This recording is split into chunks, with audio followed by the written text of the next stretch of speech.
You can tell a lot about a marriage from the way someone loads a dishwasher. Eric always believed plates should face east, like little ceramic compasses pointing towards some imaginary center of order. I preferred survival. Stack, rinse, shove, close, done. That difference between us was invisible until it wasn't. It started with dishes, then turned into everything else. By the time the neighborhood barbecue came around, the invisible had grown teeth. Before we dive deeper into this story, I have one small request. Please subscribe, drop a like, comment, and hit that hype button to boost this channel so more people can discover these incredible Reddit stories. Maple Crescent smelled of grilled meat, sunscreen, and self-satisfaction. The lawns looked like magazine covers, every blade trimmed, every hydrangea performing optimism. Donna Wells, our self-appointed social director, waved me over with a plastic cup of something suspiciously neon. "You look radiant, Nora," she said, and then whispered, "Eric's surprise performance tonight. So romantic." Romantic? Sure. I smiled the kind of smile you practice in a mirror for years until it stops looking forced. Eric stood across the yard, laughing too hard at something Lily had said. Lily, my sister. Her dress was the shade of coral that photographs well but stains easily. She'd never been careful with anything, especially what didn't belong to her. I'd been suspecting something for weeks, though suspicion in suburbia is like humidity. You can feel it everywhere, but you can't see it until it ruins your hair. Late nights in the studio, whispered calls that ended when I entered the room, new cologne, but I kept quiet, partly because denial is warmer than truth, and partly because I was tired of proving myself right. Eric had insisted on hosting the barbecue. "It's good for business," he said, strumming a few chords on his guitar. "People book musicians they trust." I'd asked if backyard burgers were the best marketing strategy for a 36-year-old still calling himself emerging talent, but he didn't hear me over his own ego. So here we were, neighbors, smoke, and laughter floating under fairy lights. I wore my favorite navy dress, simple, structured, designed to look effortless. The kind of dress that says, "I have control, even when you don't." Donna clapped her hands. "Everyone, gather around. Eric has a surprise for Nora." My stomach folded itself neatly. I didn't order a surprise. Eric stood on the makeshift stage, with that grin people fall for once and regret forever. "Before I start," he said, "I want to thank someone who's changed my life." He gestured toward the crowd, and I braced for the obligatory spouse tribute. Then, Lily walked up beside him, her hand sliding into his like a snake slipping into grass. The air thinned. Conversations dissolved into stunned silence, the kind that's louder than shouting. Someone's kid dropped a popsicle. It hit the patio with a small, tragic splat. Eric looked proud, as though unveiling an art piece. Lily smiled, timid, guilty, and yet somehow pleased with the lighting. I waited for my body to do something, shout, throw something, faint, but it didn't. Instead, I clapped. A slow, deliberate rhythm that echoed through the backyard like punctuation marks. "Bravo," I said. Truly unexpected. Donna's mouth formed a perfect O. Tom Miller whispered to his wife. Someone turned down the music. The fairy lights flickered, as if even the electrical current couldn't believe what it was seeing. Eric tried to speak. "Nora, we didn't mean for—" I raised my cup. "You didn't mean for it to happen, right? The world's oldest line. Well, cheers to spontaneous mistakes." Lily stepped forward. "Please don't make this worse." "Oh, I think you've already managed that," I said. My voice sounded calm, almost cheerful. Years of client meetings had trained me for public crises, so what if this one was personal? The trick was posture, shoulders back, chin level, voice steady. I looked at Donna, at the crowd of half-shocked, half-thrilled faces. Everyone enjoy the burgers. I'm suddenly full. I left before anyone could stop me. My heels clicked against the driveway like punctuation. The night air smelled like charred meat and deceit, I got into my car, closed the door, and sat there, staring at my reflection in the rearview mirror.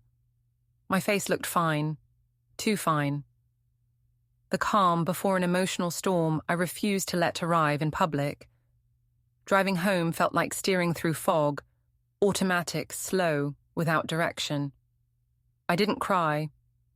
Not out of strength, but because it seemed impractical. Crying never fixed drywall or betrayal. At home, the kitchen greeted me with the faint scent of lavender cleaner. I poured a glass of wine and stared at the half-unloaded dishwasher. Plates facing east. Of course. I took them out, turned them west, and slammed the door shut. Small rebellions count. The phone started buzzing. Donna, then Jennifer, then Mom. I let them all go to voicemail. They'd want the story, the exclusive. Suburban empathy always comes with a side of curiosity. I texted Donna instead. Please tell everyone I'm fine. You'll believe it faster if you practice saying it. Upstairs, the bed looked enormous without Eric's chaos of sheets and guitar picks.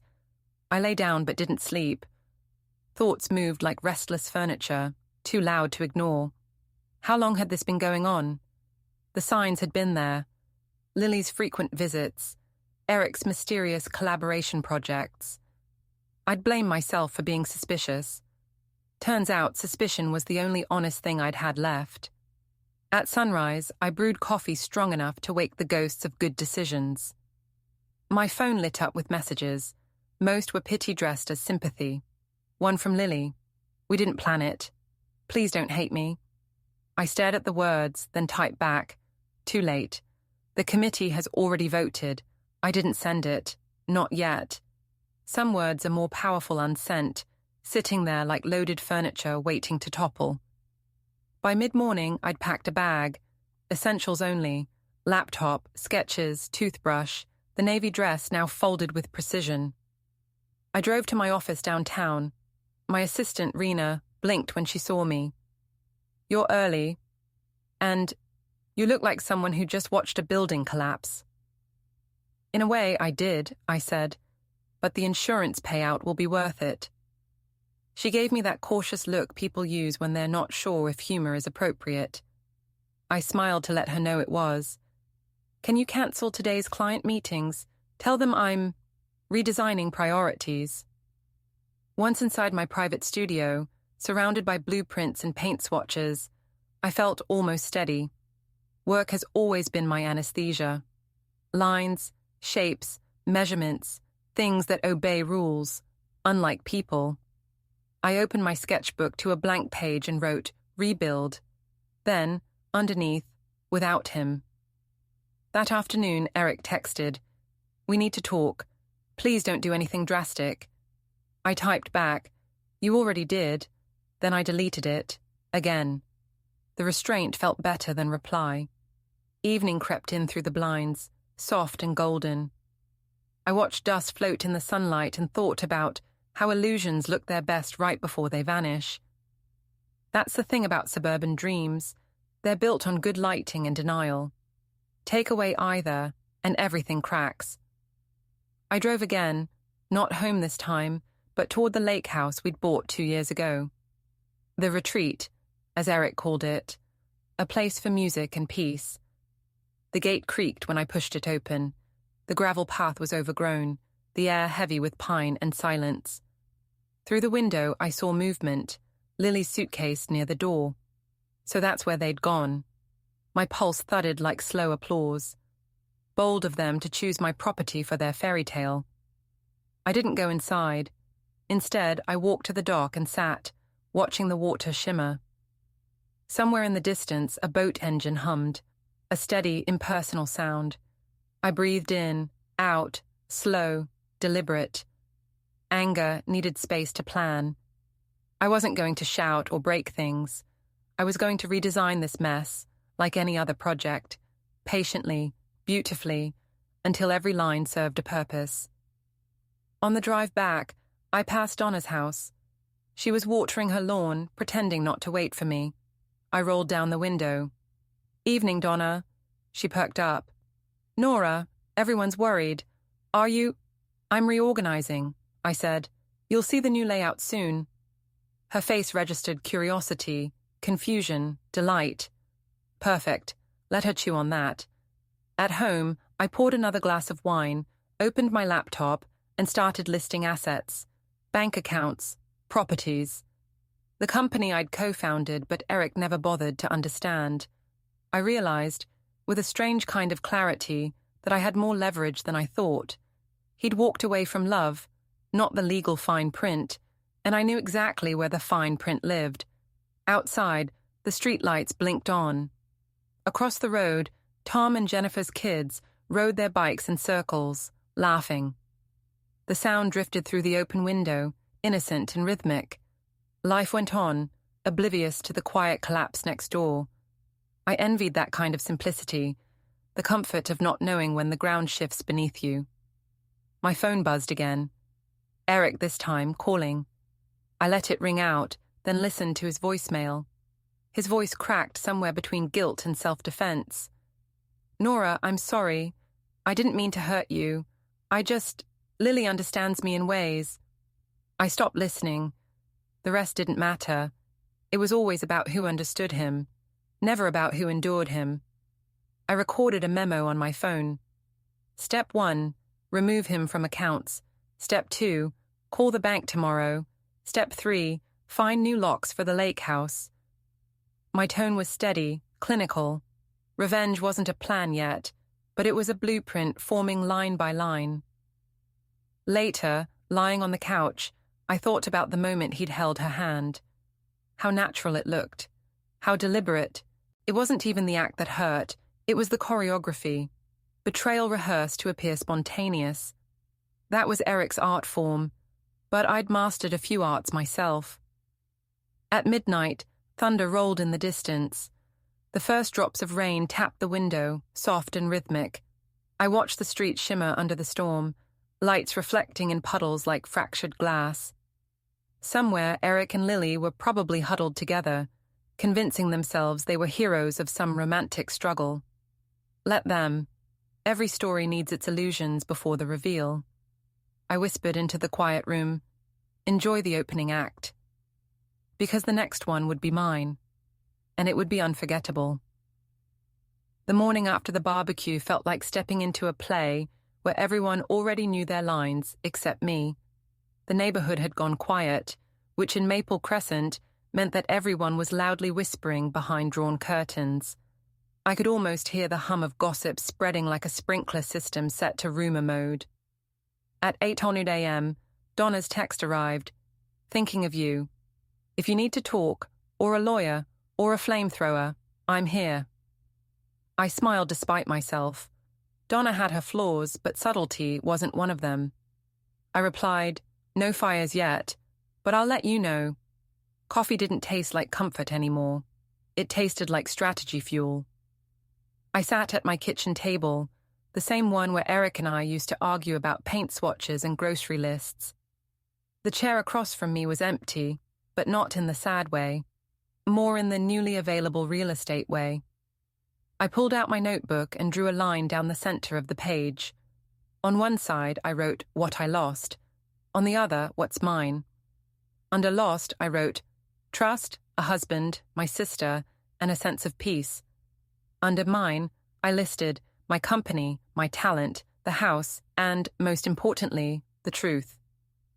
Around 10, Rena called. You're trending, she said. I groaned. What? Did someone finally appreciate my lighting designs? No, she said carefully. Donna posted a photo from the barbecue. You're in the background. You look poised. And people are saying you're iconic. Fantastic. Betrayal couture, I said. That's what every designer wants to be known for. I closed my eyes for a second and inhaled. The air in my house felt different now, lighter, emptier, freer. I stood up, walked to Eric's old studio, and opened the door. The smell of guitar polish and ego hit me. His notebooks were scattered on the desk, each one labeled with song titles like Truth Hurts, Demo, and Unfinished Love. The irony was practically begging for a round of applause.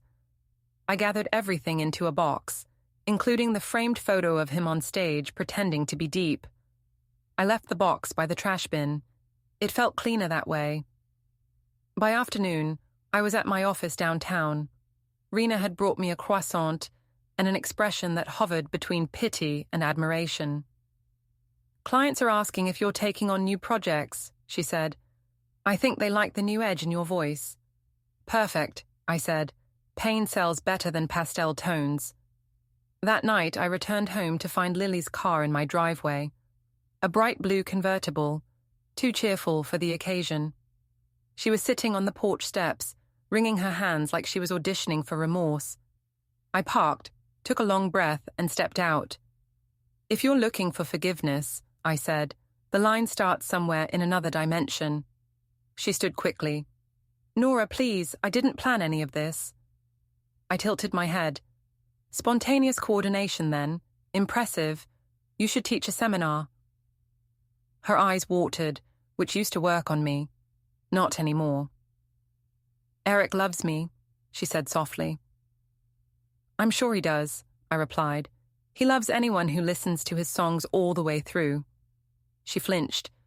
For a moment, guilt flickered across her face, but I didn't move. I wasn't going to hug her or comfort her or play the role she expected. I was the underdog who'd stopped wagging her tail. "I came to talk," she said. "Mum told me you're angry, but maybe we can—" "Don't," I interrupted. "Don't drag Mum into this. She's already chosen her favorite performer." Lily sighed. "You can't stay bitter forever." I smiled. "Watch me." The sarcasm landed between us like a glass ornament cracking on tile. She looked down, fidgeting. "Eric's having a tough time," she said finally. "Is he?" I asked. "That must be devastating. Remind me to send flowers to his conscience." She hesitated. "He thought you'd understand." "I do," I said. "That's the problem." Before she could answer, I stepped past her and unlocked my front door. "Take care, Lily, and keep the car off my driveway next time. The neighbors might think I forgave you." She didn't follow. I watched her drive away, the taillights disappearing down Maple Crescent like a warning flare. I shut the door and leaned against it, letting the quiet wrap around me. I wasn't shaking. I wasn't crumbling. I was calibrating. The next few days passed in deliberate rhythm. Work, coffee, notes. I avoided the supermarket near town because I wasn't ready for small talk disguised as concern. Instead, I spent evenings sketching new concepts for clients, lines that bent and twisted into symmetry, balance restored by design. On Wednesday, Donna dropped by uninvited, holding 2 cups of overpriced coffee. "Thought you could use moral caffeine," she said, setting one down. "Only if it comes with gossip updates," I replied. "Oh, plenty of those," she said. "Apparently Eric's bandmates dropped him. Something about missed rehearsals. And your sister's been seen crying outside the pharmacy." I raised an eyebrow. "Tragic. Should I send tissues or applause?" Donna smirked. "You're colder than a champagne fridge. I like it." "It's not cold," I said. "It's efficient." She studied me for a moment. "You're planning something, aren't you?" I gave her my best innocent look. "Planning? I'm an interior designer. Planning is practically my religion."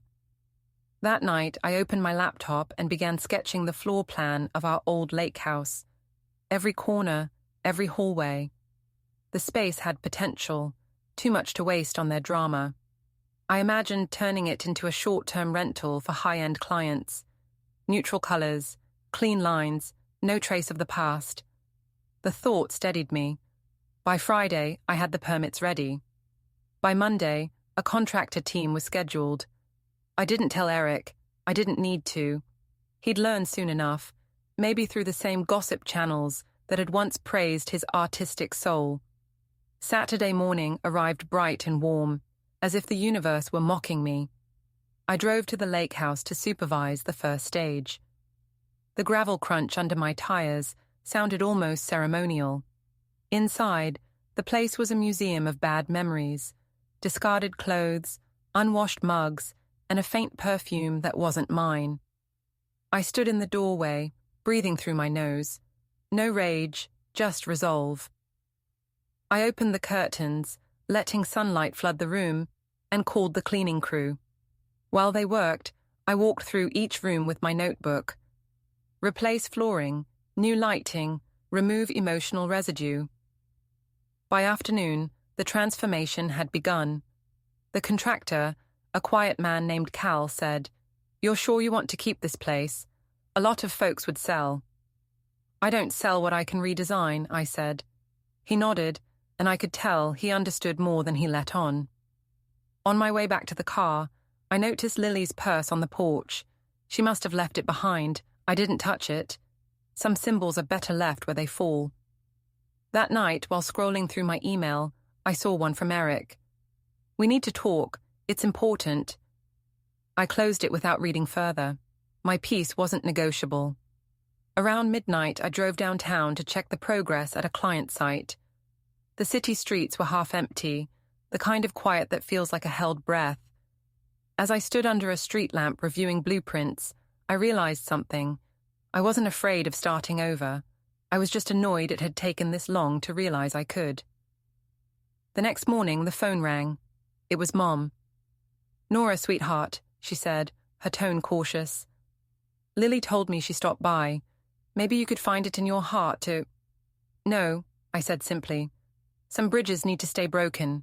She sighed. "You've always been stubborn." "I prefer consistent," I replied.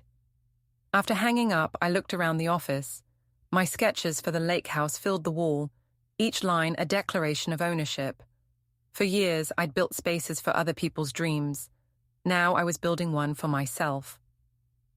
At noon, Rena poked her head in. "You have a visitor." Before I could ask who, Eric walked in.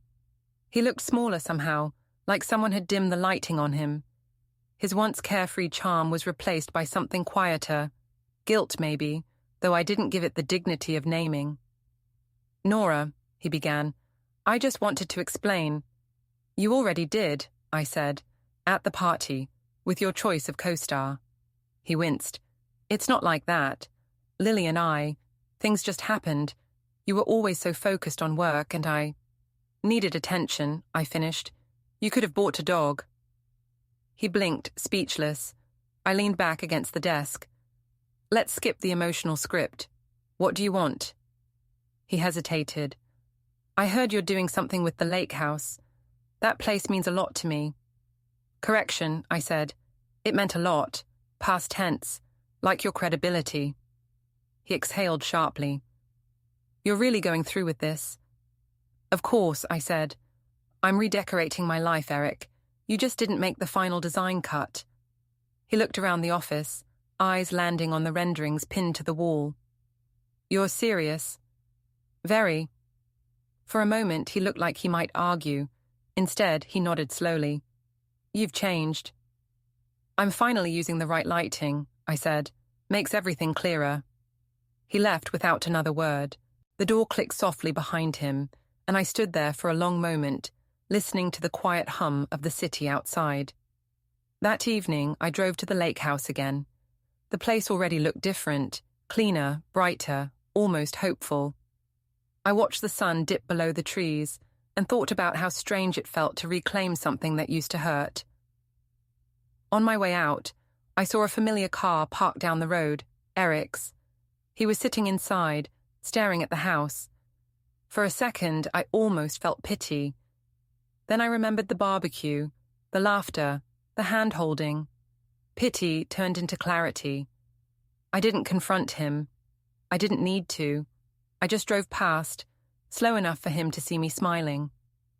Back home, I stood by the window, sipping tea, watching the sprinklers turn the lawns into glittering arcs.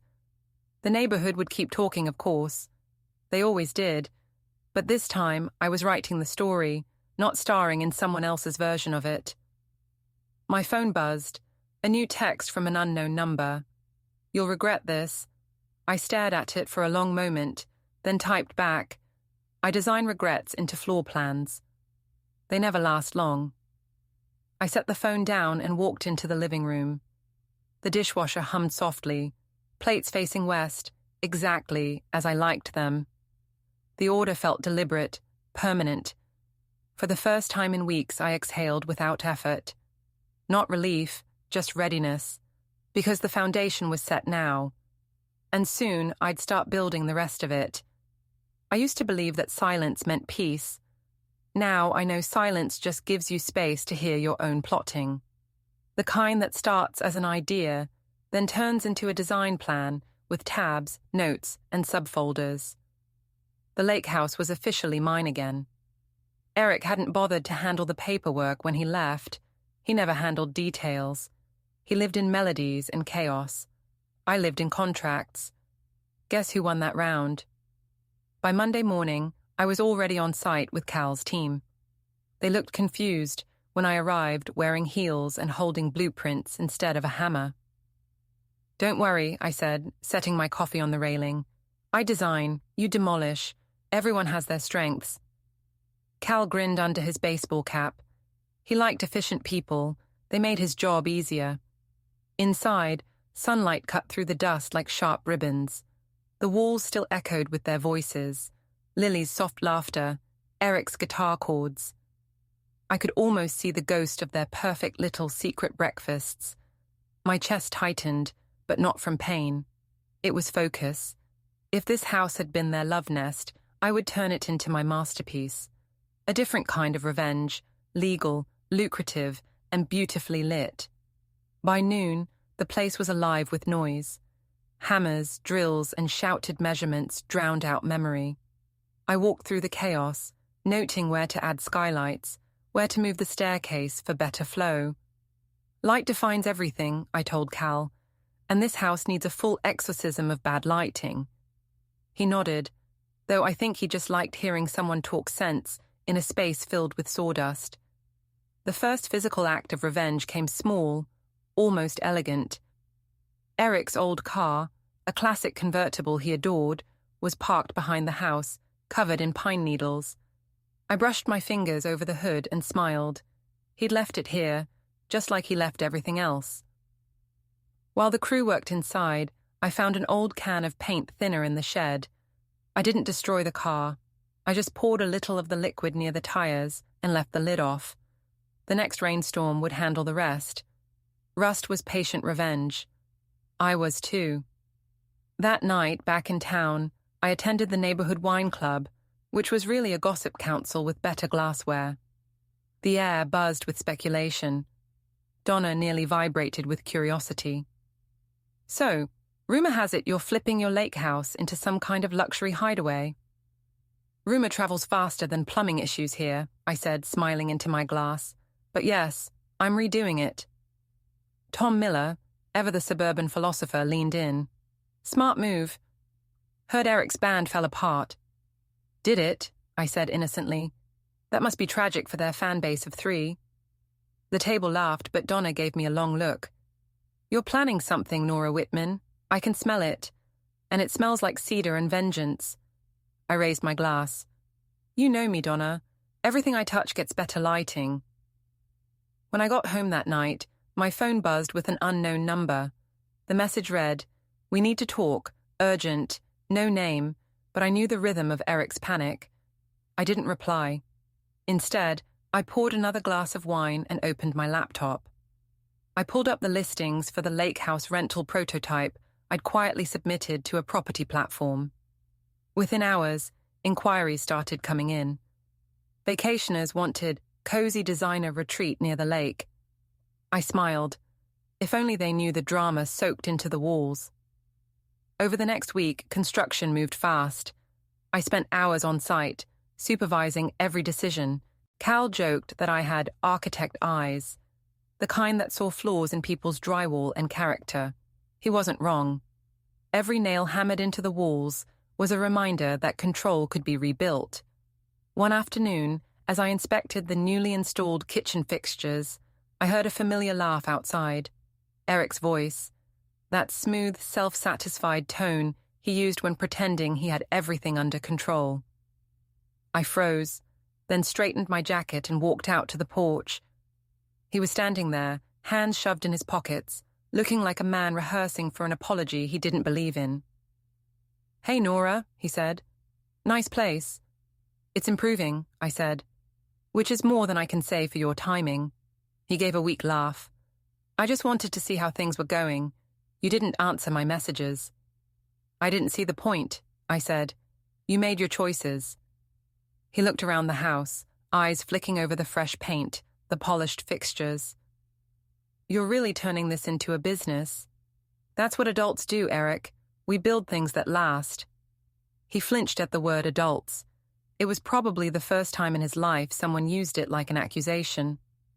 "Look, I messed up, okay? But Lily and I are trying to make it work." "Lovely," I said. "I wish you both all the stability your moral foundation can handle." He sighed. "You don't have to be cruel." I met his eyes. "Trust me, this is polite. Cruel would be listing your precious car as scrap metal, which, by the way, might happen naturally."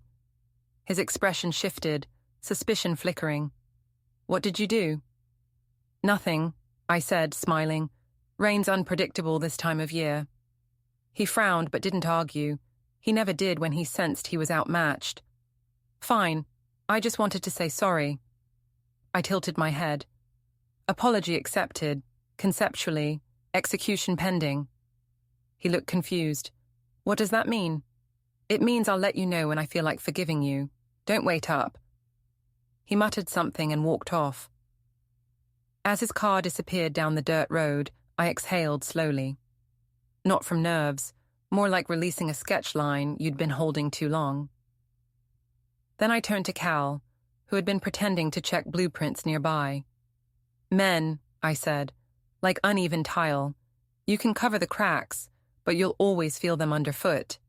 He chuckled. "You're something else, Nora." "I know," I said. "That's why I get the big projects." 2 weeks later, the renovation was nearly finished. The lake house no longer looked like a place of betrayal. It looked like money. Soft grey walls, clean lines, open windows facing the water. Every corner carried intention. The house hummed with control, and maybe a little vengeance under the surface. One evening, while checking final details, I heard arguing outside. I looked through the window and saw Lily pacing near the driveway, phone pressed to her ear. Her voice cracked through the calm air. "I told you she doesn't care, Eric. She's moved on. She's making money off the house we loved." I stepped onto the porch. "Correction," I said. "The house I owned. You just squatted in it." Lily spun around, eyes wide. "You're enjoying this, aren't you?" I leaned on the railing. "Immensely. You might call it professional satisfaction." She walked closer, face flushed. "You think you're better than us because you can afford contractors and fancy furniture?" "No," I said. "I think I'm better because I didn't betray anyone for a man who can't tune his guitar." Her mouth opened, then closed again. She didn't have a comeback. I smiled. "If you're looking for sympathy, check with Donna. She collects sob stories for entertainment." Lily's hands trembled. "You'll regret treating us this way." "I already regret letting you in once," I said. "Now excuse me. Some of us have futures to decorate." She stormed off, nearly tripping over a pile of wood planks. I didn't move to help. Watching her drive away felt like the end of an unpleasant chapter. By the time I returned to town, news had already spread. Donna called first. "Honey, I heard about your little family reunion at the lake. Half the neighborhood's buzzing." "I should charge admission next time," I said. "You're scary in the best way," she replied. "If you ever get bored of design, you could run a consulting firm for revenge strategies." "Tempting," I said, "but I like to keep my hobbies subtle." That night I couldn't sleep, not because of guilt, because of ideas. I got up, grabbed my sketch pad, and started drafting concepts for a new studio space. Something sleek, bold, with an edge. The kind of place people noticed. My business had been comfortable before, but comfort was just another word for complacency. Now, I wanted power. By morning, I'd mapped out a new branch of my company. Wit Design Studio, full ownership, no sentimental baggage. Rena came in later that day, coffee in hand. "You look wired. Did you even sleep?" No time, I said. I'm building something better. She grinned. I knew you'd turn this into a brand. Over the next week, everything accelerated. Contractors finished the lake house, and I launched the rental listing officially. Within hours, bookings poured in. Clients raved about the designer's touch and emotional calm of the space. I laughed reading the reviews. If only they knew. Then, just as things started to feel stable, a message arrived that made me pause. We're broke. Please, Nora, can we talk? Signed, Eric and Lily. I stared at it for a full minute, rereading the words. Broke. The irony was exquisite. I typed a short reply. Come by the office tomorrow. Let's discuss business. The next day, they walked in together, pale, tired, clinging to each other like driftwood. Eric's confidence had vanished. Lily's spark had dimmed. For the first time, I almost pitied them. Almost. He spoke first. We're in trouble, Nora. We can't pay rent and my gig's dried up. I thought maybe, since you're doing well, maybe you could help. I folded my hands. Help? You mean financially? He nodded.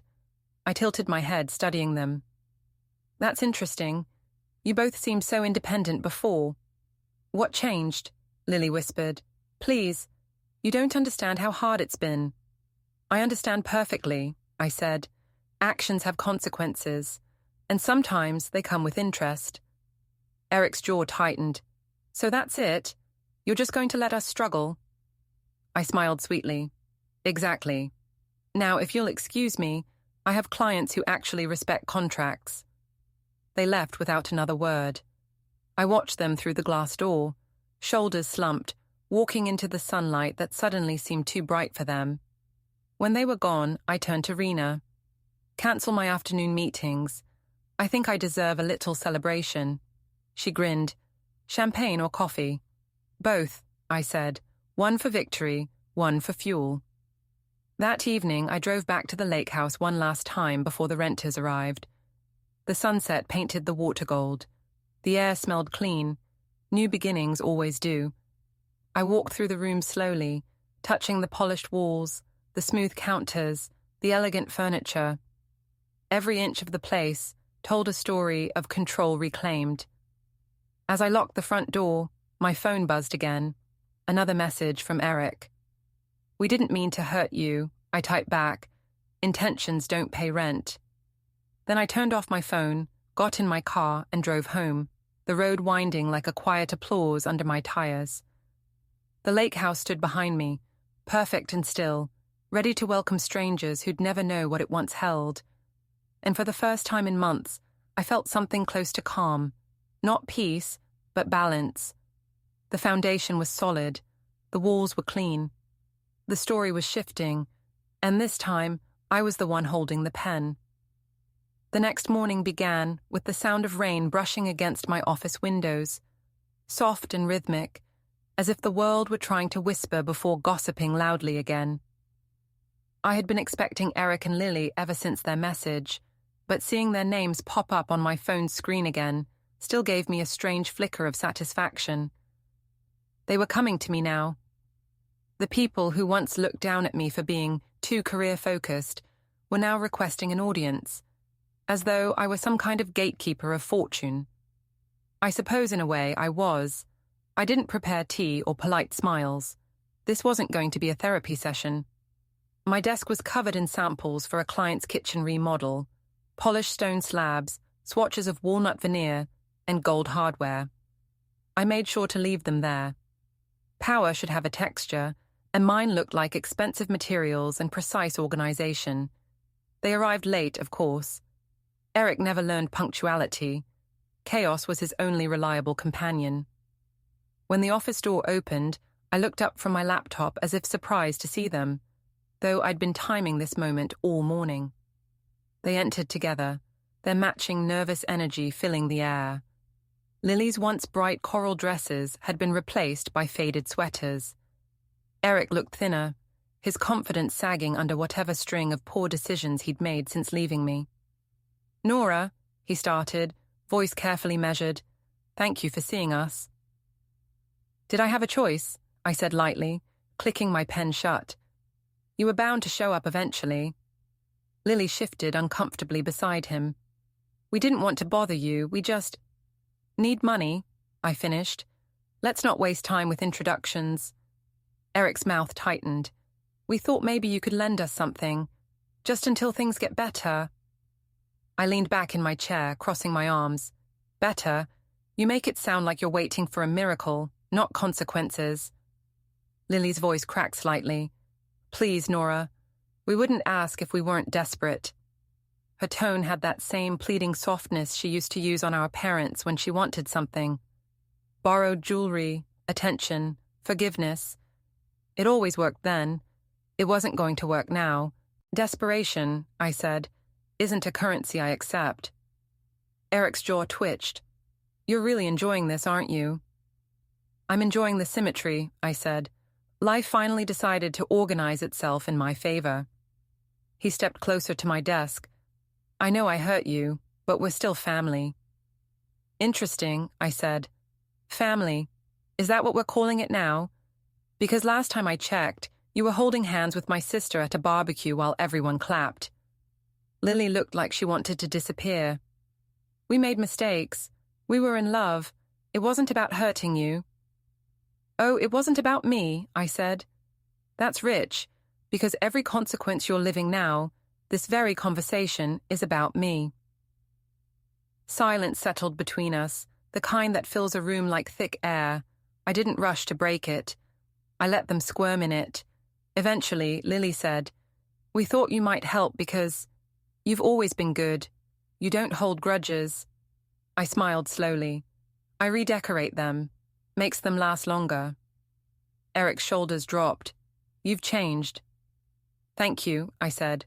That was the goal. I stood, walked around the desk and leaned against it so we were nearly eye level. Here's my proposal, I said. You come tonight to dinner at the Millers. Everyone's invited. Donna, the usual crowd. You can explain your situation publicly. I'll listen. Maybe if I like what I hear, I'll consider helping. Think of it as an audition. Lily frowned. A dinner? You can't be serious. Oh, I'm serious, I said. And please, wear something understated. Drama looks better on me. They left with uneasy glances at each other, unsure if I was joking. I wasn't. Donna loved a spectacle, and I knew how to give her one. By the time evening arrived, Maple Crescent shimmered with suburban energy. Glossy cars, fresh rain scent, the sound of distant lawnmowers. My house glowed warm and welcoming. That's how you lure an audience. Make them think they're safe. Donna arrived first, wearing pearls the size of grapes and carrying 2 bottles of wine. You're up to something, she said, eyes gleaming. I can feel it. Observation skills like that should be studied, I said, taking the wine. Keep them sharp tonight. Soon the others arrived, followed by Eric and Lily. They looked out of place, too tense, too exposed. The room buzzed with chatter. I poured drinks, smiled, and played the perfect hostess. The trick to control is pretending you have none. When dinner began, the conversation meandered through harmless topics, renovations, schools, vacation plans. Then Donna, ever the instigator, turned to Eric. So, Eric, how's the music business treating you these days? He hesitated, glancing at me. It's in a transitional phase. That's one way to describe unemployment, I said sweetly, cutting my chicken. A few polite laughs escaped around the table. Lily's fork clattered against her plate. Donna gasped. Oh, I didn't realize things were rough. Nora, maybe you can lend your expertise. You're practically running the entire town's design scene. I smiled at her, as though she'd been cast perfectly in her supporting role. Actually, Eric and Lily already came to me for help, I said. We're discussing a partnership of sorts. Donna's eyes widened. Partnership? How modern of you. Temporary arrangement, I said, depending on performance. Eric stared at me, understanding dawning too late. Lily's face went pale. I turned to her, feigning sympathy. Oh, don't look so nervous, Lily. Everyone here knows mistakes happen, though some require a higher interest rate than others. The room went still. The tension hovered like perfume, heavy, expensive, and intoxicating. Then Donna, unable to resist, whispered, "Are we talking financial mistakes or personal ones?" I laughed lightly. In this neighborhood, they're the same thing. Eric's chair scraped back as he stood. "That's enough." I looked up at him calmly. "Sit down, Eric. You're shaking the table." He didn't. Instead, he muttered something under his breath, grabbed Lily's hand, and walked out. The door slammed, rattling the chandelier slightly. Donna exhaled, thrilled. "My goodness," she said. "That was better than any television show." "I aim to entertain," I said, sipping my wine. After the guests left, I stepped onto the porch. The air was cool, the kind that clears your head after a performance. Across the street, lights flickered in neighbors' windows, some people pretending not to gossip while doing exactly that. I could already imagine the retellings. Nora humiliating her ex and his mistress at dinner. It was cruel, maybe. But it was true. I didn't expect to see Eric's car parked a few houses down. He got out as I walked toward my mailbox. "That was low," he said. "Low?" I said. "You haven't seen low yet. That was a preview. You can't keep punishing us forever."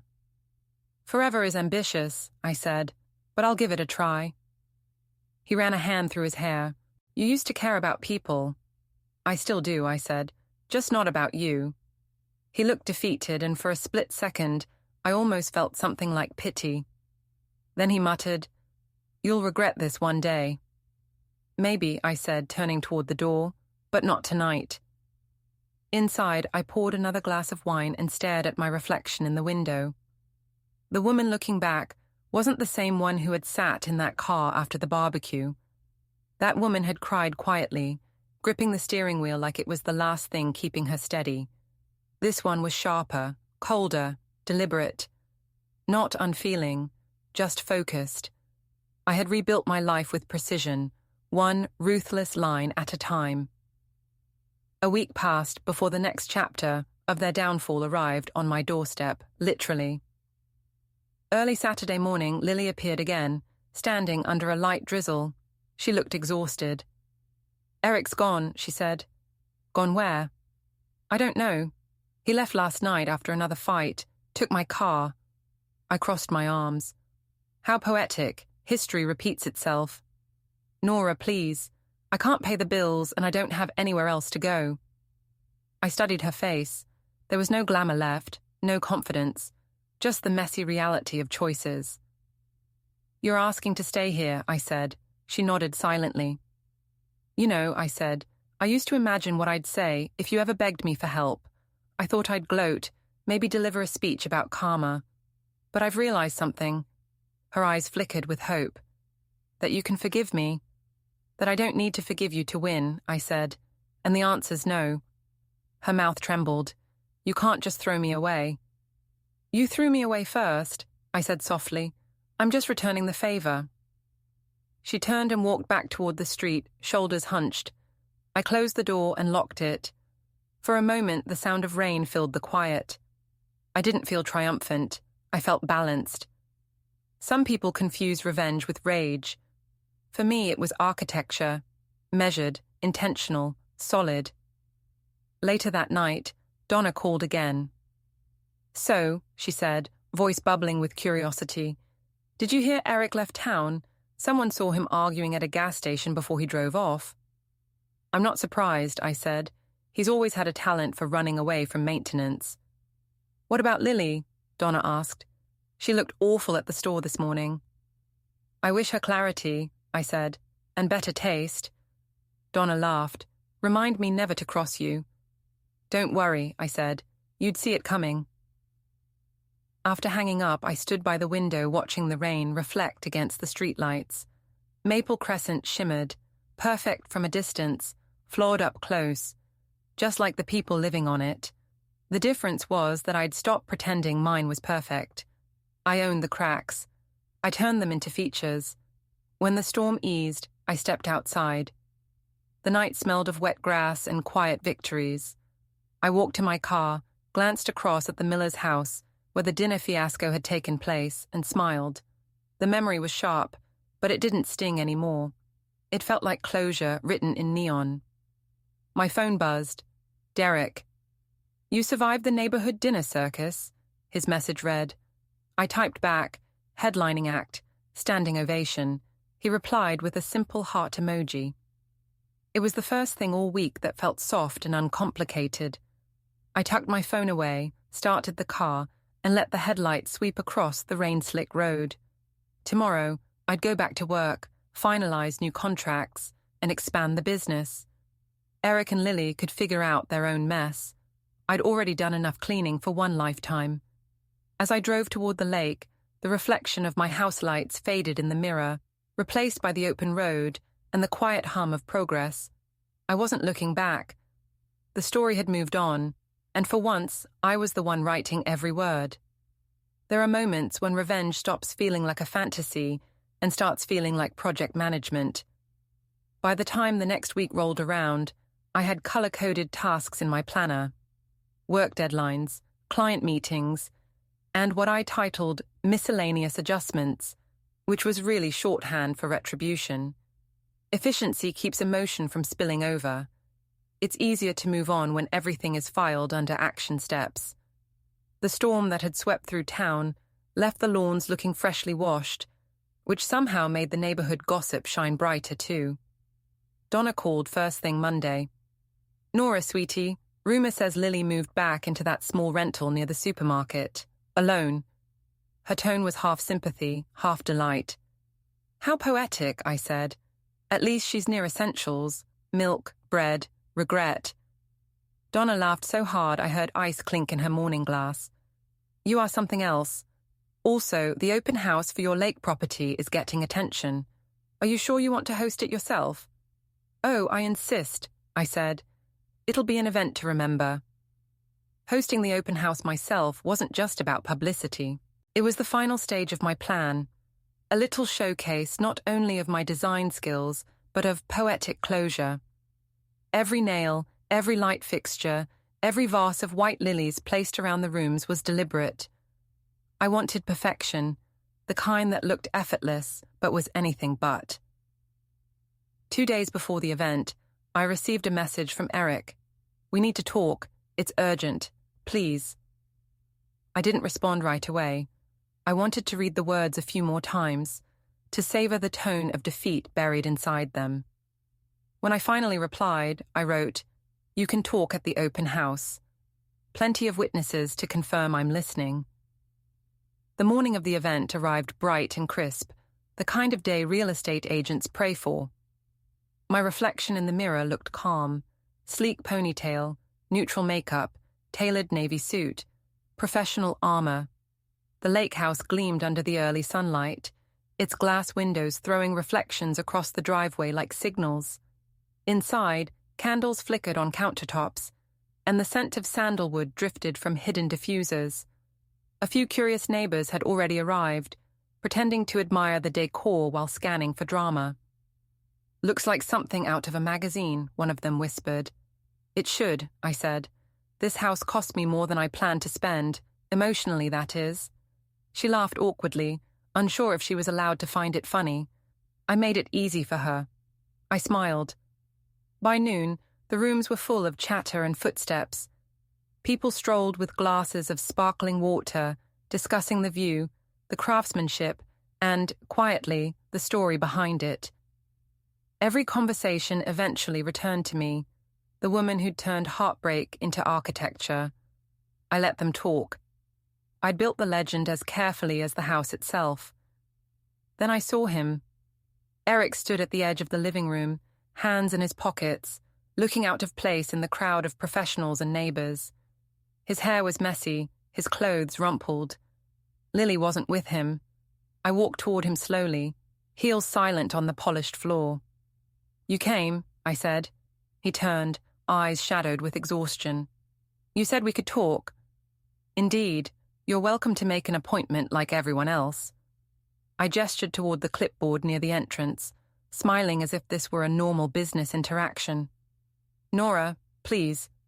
His voice dropped low. "We're losing everything." "That tends to happen when you gamble on poor investments," I said, "including people." He sighed. "You don't have to do this." "Do what? Host a successful open house? I absolutely have to." He glanced around, realizing half the guests were now pretending not to watch. "Can we talk outside?" I nodded, mostly because I wanted the fresh air. We stepped out onto the porch. The lake shimmered under a clear sky, calm and indifferent. "You built something beautiful," he said softly. "It doesn't even feel like the same place." "It's not," I said. "That's the point," his voice cracked. "I made mistakes, but you've made your point. Haven't you punished us enough?" I folded my arms. "Punishment implies anger. This is closure. You just happen to be the footnote." He looked out toward the water. "Lily's pregnant." The words hung there like a sour note. For a moment, I didn't answer. "Congratulations," I said finally. "I hope the baby inherits better judgment." He flinched. "You can be cruel." "You taught me," I said simply. He stepped closer, frustration edging his voice. "I came here to ask for help, not another performance." "I don't perform anymore," I said. "I build. It's different." "Then build some compassion," he said. "You used to have it." I smiled faintly. I traded it for square footage. Inside, laughter rippled through the house. Donna was likely narrating the entire exchange to an eager group by the snack table. The scene felt surreal, gossip as ambiance, revenge as art installation.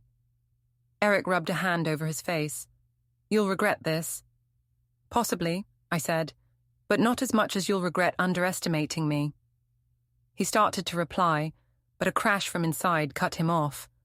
We both turned. Someone had knocked over a display vase, water spilling across the floor. I sighed, brushing past him to handle it. By the time I looked back, he was gone. The open house ended 2 hours later with compliments and congratulations. Donna lingered last, naturally. "He looked miserable," she said, swirling what was left of her drink. "You must be proud." "Pride's too loud," I said. "I prefer quiet satisfaction." When everyone left, I locked up and took one last walk through the house. The silence after all that chatter felt strange but welcome. I stood by the window overlooking the lake, watching the reflection of clouds drift by. For a moment, I thought of Eric's words, Lily's pregnancy, their desperation. A small part of me wondered if maybe I'd gone too far. Then I remembered the barbecue, the smirks, the humiliation, and the sympathy that had tasted like pity. Balance was restored. I exhaled slowly and turned off the lights. The next morning, Donna's text arrived before sunrise. "You're on fire. Everyone's talking about last night. Also, someone saw Eric arguing with a property manager downtown. He's trying to sell his equipment." I smiled. The gossip circle was faster than any news network. I replied, "Good for him. Reinvention is healthy." By afternoon, I had new renters confirmed for the lake house, a couple from Boston who paid above asking price. Everything about the situation gleamed with symmetry. The house that had once held betrayal was now making me money. Karma had excellent design sense. Still, I couldn't shake the feeling that the story wasn't quite finished. That evening, while driving home from a client meeting, I noticed a car tailing me through the neighborhood. Familiar shape, familiar dent near the rear bumper. Eric. I parked in my driveway and waited. He pulled in behind me and stepped out. "Nora, wait," he said, hurrying toward me. "You can't ignore me forever." "I've done a pretty good job so far," I said. "Why stop now?" He ran a hand through his hair. "You don't understand what's happening. Lily's in the hospital." I froze, searching his face for any sign of manipulation. "Is this another performance?" "It's real," he said. "She collapsed earlier. Stress, they said. She's asking for you." The words landed awkwardly, like furniture that didn't fit the room. "Me? Why?" Because she thinks if you forgive us, things will get better. I stared at him for a long moment, the rain beginning to drizzle again, thin lines streaking across his shirt. Tell her this, I said. I hope she finds peace, but I'm not her cure. I turned to go inside, but he stepped forward, voice rising. You can't keep pretending you're untouched by this. I looked at him, calm and steady. I'm not pretending. I just redecorated the pain. He shook his head, muttered something I couldn't hear, and left. His tires splashed through puddles as he sped away. I stood there under the porch light, watching the taillights fade into the distance. The air smelled like rain and something else, resolution. The following evening, I received a call from Derek. You've been quiet, he said. Quiet is the sound of progress, I replied. The open house was a success. I heard, he said. The internet loves you. The story of the woman who rebuilt her life and her home. It's cinematic. Let's just hope the sequel isn't tragic, I said dryly. He laughed softly. Dinner tomorrow? I want to celebrate you. The thought of a quiet dinner, no drama, no strategy, sounded almost foreign. I'd like that, I said. That night, sleep came lightly. My dreams were a blur of light and motion, chase scenes that didn't make sense, echoes of Eric shouting, Lily crying, Donna's laughter looping like background noise. When I woke, I realized it wasn't a dream echo at all. Someone was outside. I slipped out of bed and looked through the window. A figure stood near my car, the porch light catching his profile. Eric again. I went downstairs, opened the door halfway, and said sharply, What now? He turned toward me, rain dripping from his hair. I just came to say you won. I frowned. This isn't a contest. It was to you, he said. And you got everything. The house, the success, the respect. You even have people cheering for your revenge. I stayed silent. He stepped closer, voice trembling with exhaustion. But you'll never have peace. I tilted my head. Maybe not, but I have boundaries. That's better. He gave a humorless laugh. You always did know how to end a scene. Then he walked away into the rain, disappearing down the street. I watched until he turned the corner. The quiet that followed wasn't empty. It was earned. The next morning, the sun returned, bright and crisp. Donna stopped by with her usual curiosity. I saw someone outside your place last night, she said. Everything okay? Perfect, I said. Just a visitor from an old story. She grinned. Well, word is your rental has a waiting list now. You're practically a legend. Legends are overrated, I said, though I couldn't help smiling. I prefer sustainable success. After she left, I sat on the porch with my coffee, watching the street come alive. Kids rode bikes. Sprinklers clicked rhythmically across the lawns. Life on Maple Crescent had returned to its glossy normal, but something fundamental had shifted. I was no longer the woman everyone pitied. I was the one they whispered about, the one who rebuilt everything and never looked back. My phone buzzed with a new message, Rena confirming the Boston couple's deposit, followed by Derek reminding me about dinner.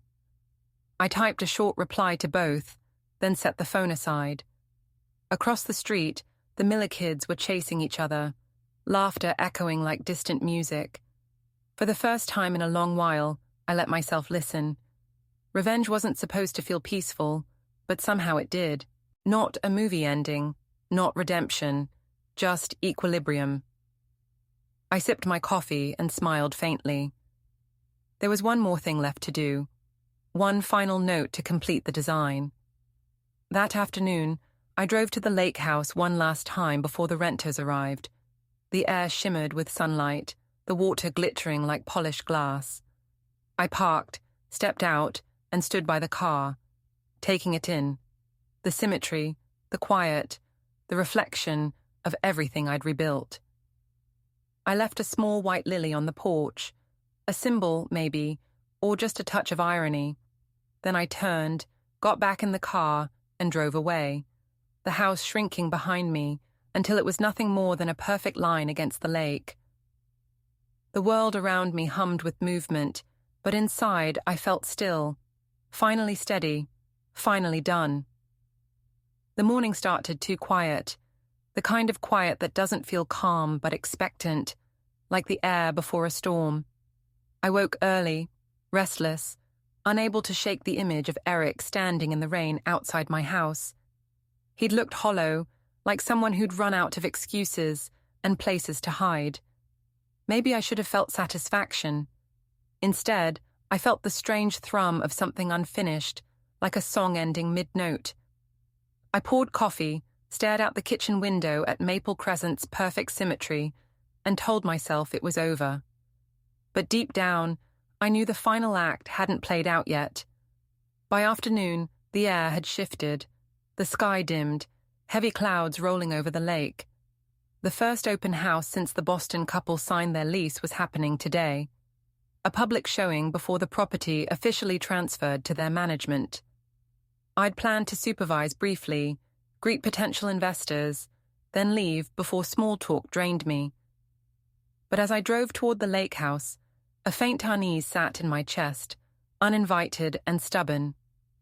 The road was slick with drizzle, tree branches swaying like restless arms. When the house came into view, it gleamed even in the grey light, white walls sharp against the water. Cal and his crew had done their work well. It looked like a photograph from a luxury brochure.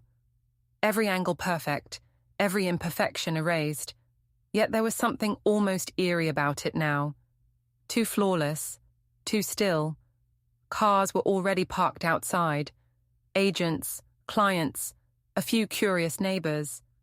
As I stepped out, the wind tugged at my coat. I could smell the rain coming stronger. Inside, the guests were scattered through the rooms, murmuring approval. "It's stunning," one woman said near the window. "You can feel the tranquility." I wanted to laugh. Tranquility had nothing to do with it. Control did. Donna appeared beside the kitchen island, clutching a glass of wine like she owned the place. "You can't resist drama, can you?" she whispered. "It's like you designed this house for tension." "Every space tells a story," I said. "This one tells mine." She smirked. "You're trending again. People love the comeback queen." "Then let's give them a good finale," I said. A car door slammed outside, sharp enough to cut through the chatter. Heads turned toward the window. Even before I looked, I knew. "Eric." "Of course." Drama had perfect timing. He stepped out of a beat-up sedan, jacket half-zipped, eyes fixed on the house like he was walking into a confession booth. Behind him, Lily followed, pale and thin, her coat wrapped tight. Donna whispered, "Oh, this is about to get interesting," and I shot her a look sharp enough to quiet her. They entered without knocking.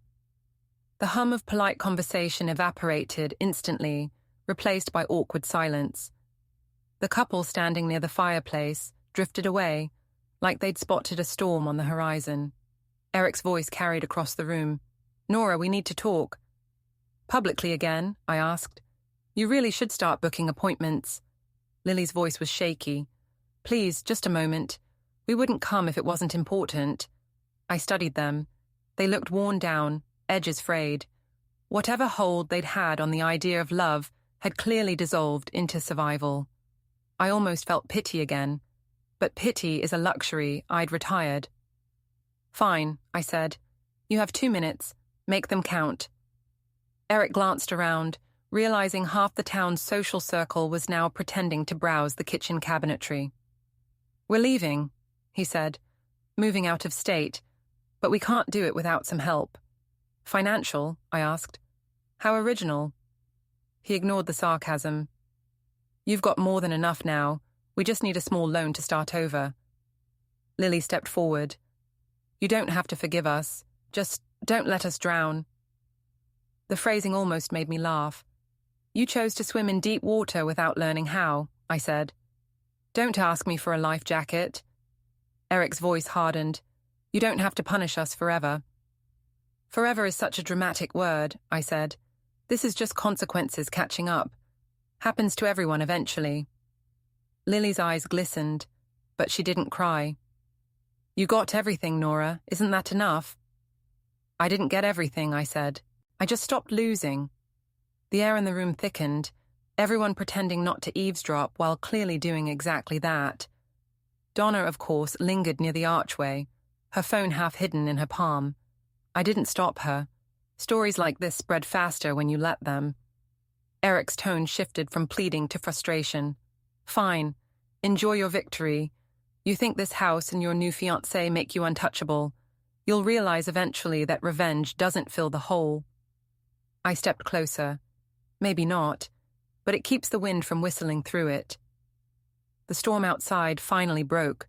Rain lashed the windows, thunder rolling like distant drums. The timing couldn't have been more theatrical if I'd ordered it. Then something strange happened. An agent's voice called out from the foyer. "Ms. Whitman, there's a leak outside. The drainage near the driveway's overflowing." "Of course it is," I muttered. "Excuse me." I grabbed an umbrella and stepped onto the porch. Rain hammered the roof, sheets of water streaming off the gutters. The driveway had become a shallow river.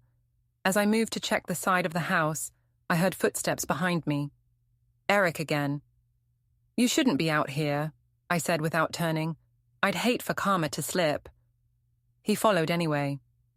"I'm serious, Nora. We're leaving town tonight. You won. Isn't that what you wanted?" "I wanted peace," I said, "and I built it myself." "You call this peace?" His voice rose over the rain. "You humiliated us in front of everyone we know." "You did that all by yourselves," I said evenly. "I just added better lighting."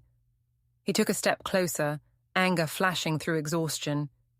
"You think this makes you powerful, but all it does is prove how bitter you are." "Bitter women design better," I said. "We pay attention to detail." For a heartbeat, neither of us spoke. The rain intensified, wind tossing droplets sideways. His face was half-shadowed, tired but still stubborn. Behind him, the open house lights glowed warm against the storm, silhouettes of curious faces peering through the windows. Donna was probably narrating every second. Then, over the sound of the rain, I heard another engine. Headlights cut through the grey. Derek's car. He parked near the gate and hurried toward us, umbrella in hand. "Everything okay here?" he called out. "Just maintenance issues," I said lightly. Eric gave a short laugh, sharp and humorless. "Maintenance? That's one word for it." Derek's eyes narrowed slightly. "You should go," he said to Eric. Eric hesitated, then nodded slowly. "I'm done anyway. Congratulations, Nora. Enjoy your empire." He turned toward the road, rain soaking through his jacket, and walked away.